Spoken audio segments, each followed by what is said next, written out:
Within this video, we're going to continue through our lesson 2 of our Rube Goldberg machines. Specifically, we're actually going to be working through our interface challenge, Flippin Flapjacks. So follow along with the PDF, and of course, follow along here in this video. Now, if you've got a lever that is way beyond repair and you just want to get a brand new one, I'm going to show you how to make that happen. So this one is a little bit crazy, so I'm just going to select it, press the delete key on the keyboard, and then down in my content drawer, if you come down into content, and then go down into geometry scripts, you can actually just drag another one of these GS, geometry script levers, out into the world like so. And let's go ahead and turn on our rotation snaps and rotate this 90 degrees, so back where it was, like so. And I can lift these guys up. I'm going to hold Control or Command and left mouse click them, and then just drag them up and press End to snap them back down. So there we go. We're basically reset. And if you need to go ahead and reset the camera, simply just make sure your viewport is active and press the 2 key on the keyboard and it'll reset. Now the goal of this is to actually flip a flapjack or a pancake, as it were. And I want to just make it fly through the air. So I'm actually going to zoom out just a little bit so I can see what I'm doing. I don't need either one of these weights, so I'll just select them, delete them. I'll take this one and I'm going to slide it to the other side.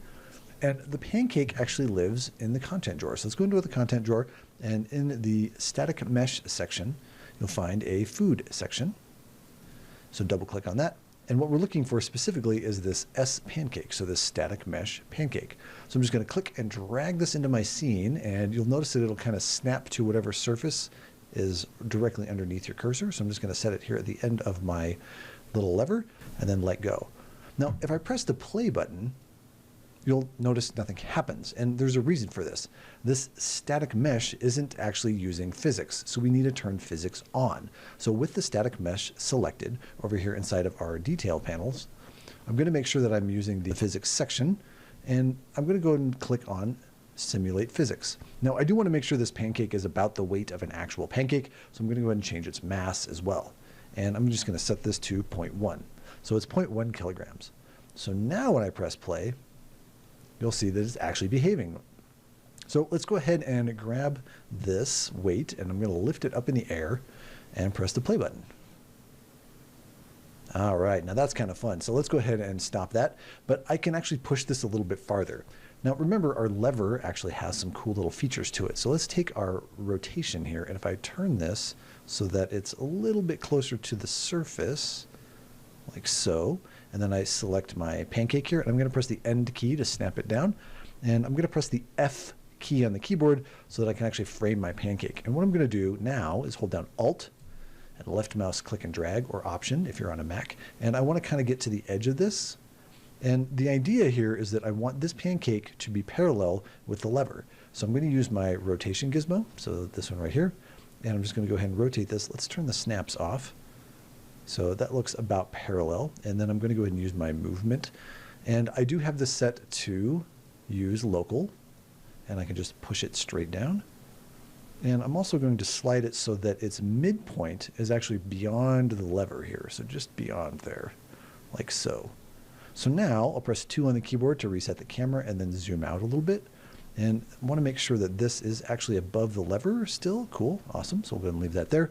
Now what I want to do is go ahead and press the play button. All right, so now we're actually getting somewhere. So we can continue to zoom out here a little bit and just continue to push this up and then press the play button. And we're going to get more and more force on that pancake. So the actual goal of this is to get this pancake from here onto the table, and bonus points if you can actually get it to land on one of these actual plates. So let's talk about actually making that happen. So first of all, let's get used to kind of navigating around with the camera. So I'm just using my right mouse to click and drag, and I can actually kind of move my camera. Next, I want to go ahead and move all of these objects. So the weight, the lever, and the pancake. And if I have my weight selected, I can hold Control or Command on a Mac and left mouse click on these other pieces, and I can move them all together. I do want to make sure that I'm using the world coordinates though, so be very wary that this is a little globe. So we'll go ahead and click on that to make it a globe. Now I can move all of them kind of together, like so. And now I'm going to go ahead and rotate them. So let's go ahead and use the rotation tool, and I'll go ahead and rotate this, and they will rotate from the last object that was selected. So I've actually got the pancake selected last, so there's that. I'm going to use my move tool, and let's go ahead and just pull this forward and push this over like so. So now I should be able to, if I get this high enough, I can actually launch that pancake and maybe actually get it all the way across. Now, I'm not going to show you how to do this. I want you to go ahead and play with this for sure. But there is one last thing that I want to show you that is a lot of fun. And to make the most of it, I'm going to move the camera one more time. So remember, hold on your right mouse button, and I'm just going to kind of look over to the right, and then I'm going to continue to hold the right mouse button, and I'm going to tap the A key a couple of times. It's going to move me over. And if I tap the Q key, I can kind of move it down. And essentially what I'm doing is I'm framing this up so that I can see where this is going to drop, and hopefully be able to see the arch as this pancake makes it over. Now, I don't have enough weight up here to really like push this over, so we want to go ahead and make sure that we add some weight to it by changing the scale. So remember, grab the white part of the gizmo, this little section right here, and click and drag, and we'll go ahead and make this very large. Now, if this gets too big, it's definitely going to cause issues. Go ahead and take a look at what the actual kilograms are down here. This is a little bit insane. I'm actually going to push this back down so it's somewhere around 500-ish. It will kind of freak out if you go too high. So 514, that should work pretty well. So here's the cool little thing. Thank you for waiting. I'm going to go ahead and press the play button. And then as soon as I do, I'm going to come and click somewhere down here inside of this viewport. That will then give me access to moving the camera while everything is happening. After that, I'm going to press the tab key, and this is going to activate slow motion mode. Okay, so it's going to happen very quick. That's why I wanted to talk about it.